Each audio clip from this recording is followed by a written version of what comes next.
This is her. That's where I get my looks from. Oh, I love you. Oh, Jesus Christ, Mom. Come on now. I'm going to talk like this. All right, what were you saying? I'm sorry.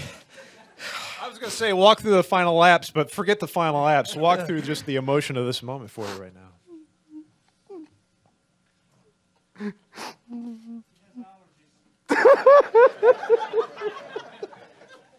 Oh, it's a sensitive subject, but I'm just so emotional over where my family has been the last 2 years that I don't talk about it, but it's just so hard. And so having them here to support me is...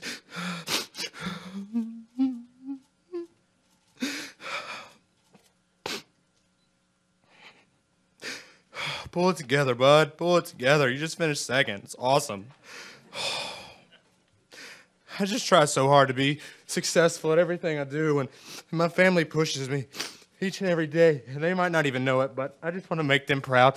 And second is horrible, but it's still a good day. But yeah, I just love my family and having everybody here, from my mom, my sister, my uncle, everybody here just means a lot. Next question. Get me off this subject. Walk through the final laps, please.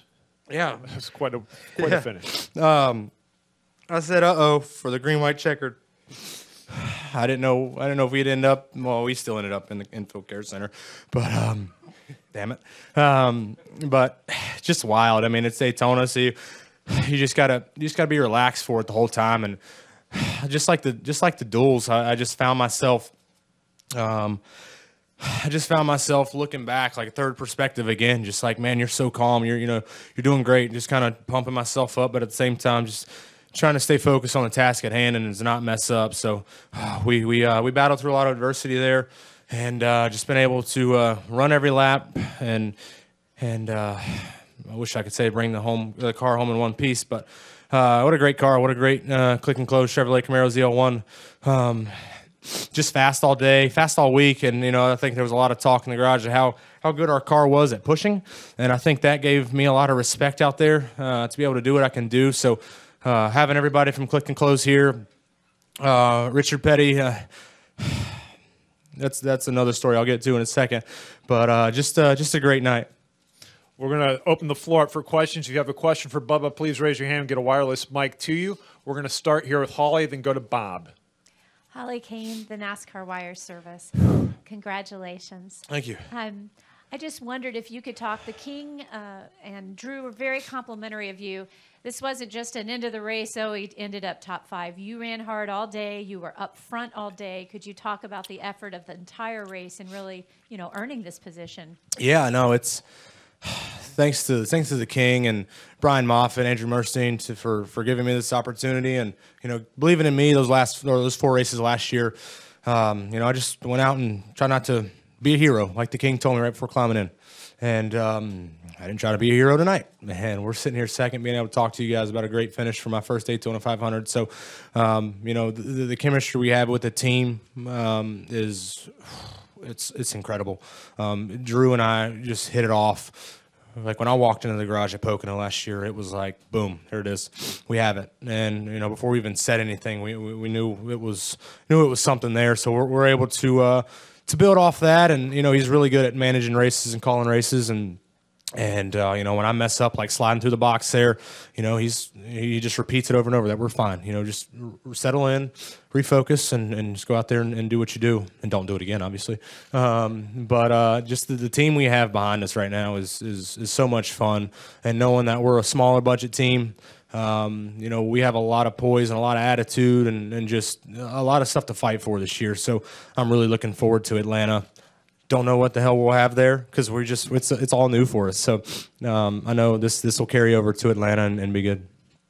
We're going to go to Bob, then to Dan, then to Brendan, then to Kelly. Bob Pockris, ESPN. How taxing has this whole week been on you with all the cameras and all the the Facebook deal and all that? And then also, can you talk about getting the call from Hank Aaron before the race? Yeah. Where's Griffin at? Where's my camera crew at? There he is. Griffin, him and I have almost come to blows over this Facebook deal. Not really, but it's just we both know how stressful it is, and we're both just trying to do our jobs, and it's been very taxing on that. And Griffin, I'm not doing another interview after this, so this is all you're getting. The race went great. We ran 500 miles at Daytona. My first Daytona 500, we finished second. Got it. Put that in there. We're done. Yeah. His favorite question is, what do we do today? But just an incredible moment. You know, to be in that position. It takes me back to a week ago when Dale called me right as soon as I landed here. He says, hey, the next 3 or 4 weeks are going to be busy for you. And I'm like, yeah, no kidding. Just come off a stressful night. And he just had the words to bring that positive light back up that I try to carry with me every day. And he says, I have the opportunity to do things outside of the sport that not really anybody else can. So take that, run with it, and set yourself up from 10 years from now and look back on it and see how you did. Go next to Dan. Dan Gelson, Associated Press. Darrell, what did the King tell you before the race, and what was your what was it like with him after the race? Well, he did tell me last night. I was his Uber back from dinner, so I brought him back to the bus, and we're just making small talk, no cameras there, and I was just we were talking what it was like. He's been here since day one, running on the beaches, and ever since this was built. And just hearing all that, just was like, wow. First of all, I wasn't even born yet. Wasn't even a thought yet.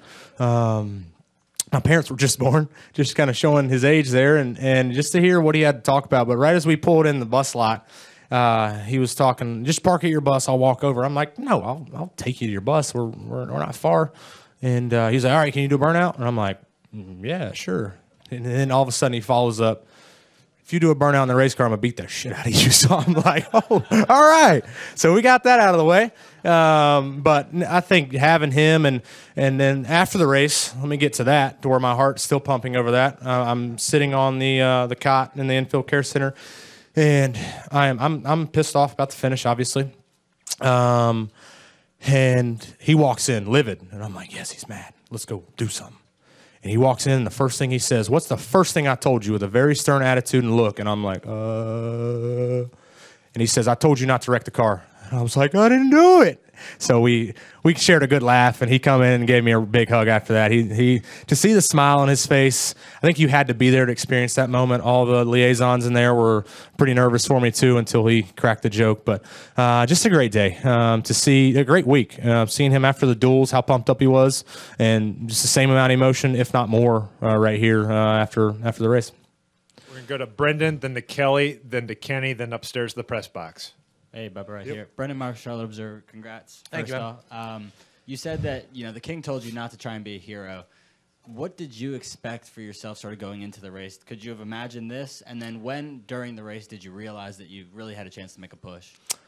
I don't have the experience as anybody out there.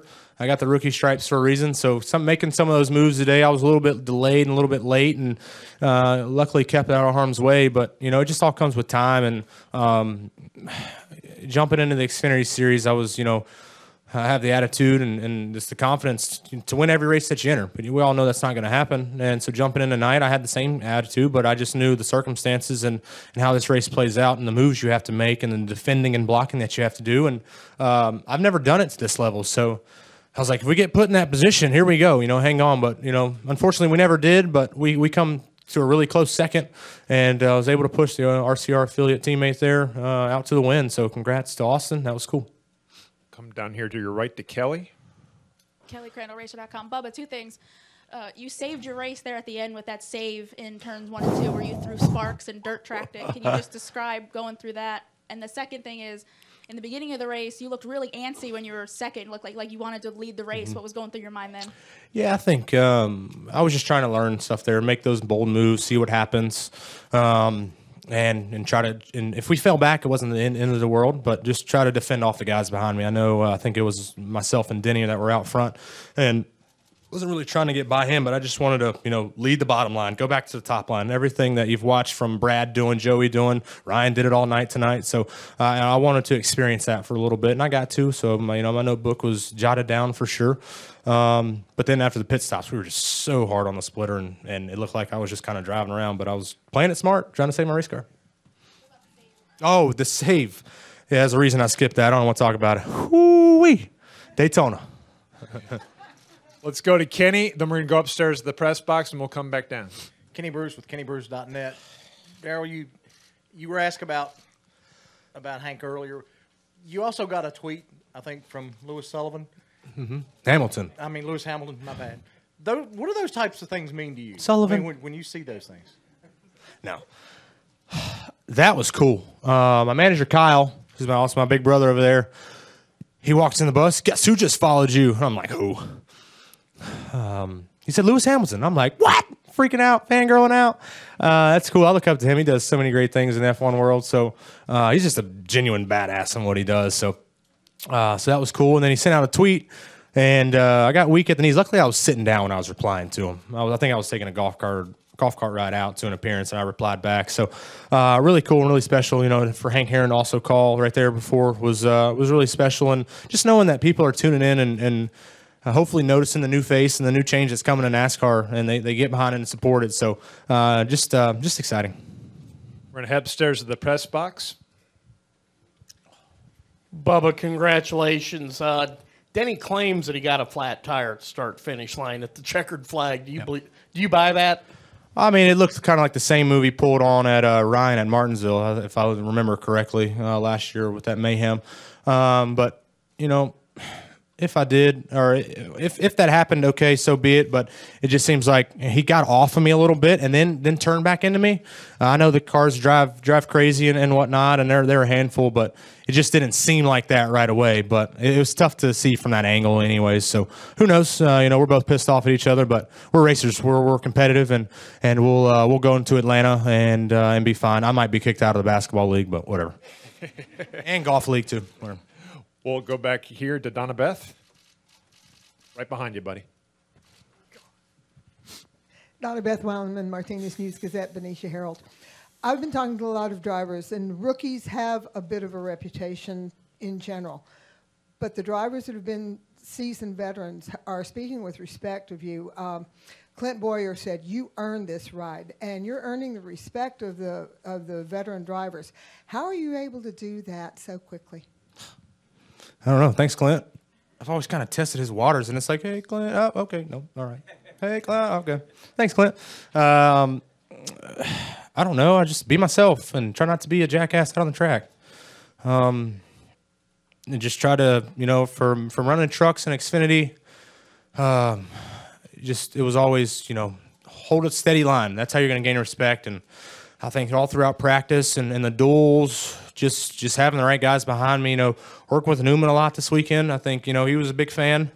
I don't know if he'll ever admit it, but yeah, it's just trying to run my own race and not cause any havoc out there. If you run a good, clean race, run all the laps, then, I think you'll get a lot of respect. And I think our cars, the way my guys built our car, we were a really good push car. We got behind there a little bit. And I'm like, man, we're not really going anywhere, but I can just run over these guys, and we're really making some ground up a little bit. But that's just hats off to the guys back at the shop and everybody on this, 43 Chevrolet Click and Close Camaro Z01. Yeah. So that's it. Well done. Let's go back up to the press box. Lee Spencer, Motorsport.com. Were you at a point there right at the white flag where you thought you might be sniffing a win, or did Austin just have too much of a lead at that point? I've watched a couple of these races, and I got down to 10 to go, and I said, all right, we still got about 2 hours left here. I'm all good in here, so I'm not thinking about it. And even on the white flag, we still got 2.5 miles to go.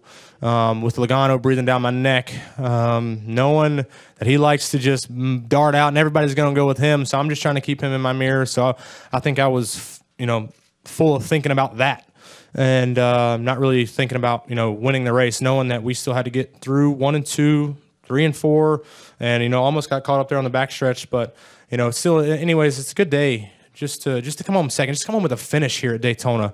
A lot of cars wrecked out early, and we were able to capitalize on that. So it really means a lot to be able to just run all the laps, have a good clean race, and earn the respect of your peers. And how are you feeling? I know you were kind of a little puny, like Wednesday. You Puny? Well, it's one way to describe it. You weren't feeling well earlier in the week. You feeling better now? Yeah, I'm feeling good. I'm all right. I'm a little emotional right now, but all good. Thank you. We're going to go next to Dinah, then to Holly, then to Jim, then to Mike. Dinah Pulver with the Daytona Beach News Journal. We've seen your colorful personality, but tonight we've seen a lot of emotion. Are you always this emotional, or did you expect to be this emotional after this good finish? I usually just sprinkle a little water and sprinkle tears on my face to make it look like I'm not emotional. But no, I'm just I get that. No matter what the circumstances are, when you have family here and you run good, and it's been a while since you've been somewhat competitive. I mean, it pulls on the heartstrings. So I'm competitive. I love to win. I hate to finish second. And, obviously that shows for everybody. But, I'm human. No matter if I race cars for a living and enjoy doing it, at the end of the day, we all get emotional about something. So I'm just the same as you guys. Holly? Holly Kane, NASCAR Wire Service. I wanted to ask you because over the course of your career, you had some times that were very uncertain. Mm-hmm. And you stayed with it, and you were positive, and you joked on Twitter about this could be the sponsor, that could be the sponsor.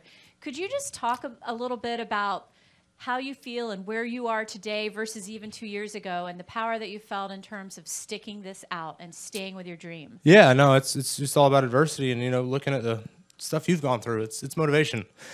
Here come the emotions again. God. But on the sponsorship side, it's tough. I mean, we should all be firing a tweet to Domino's, because if we finish second, we should at least get free pizza for the media room, right? So they're missing out on that ball. But that's why we have great partners like Click and Close.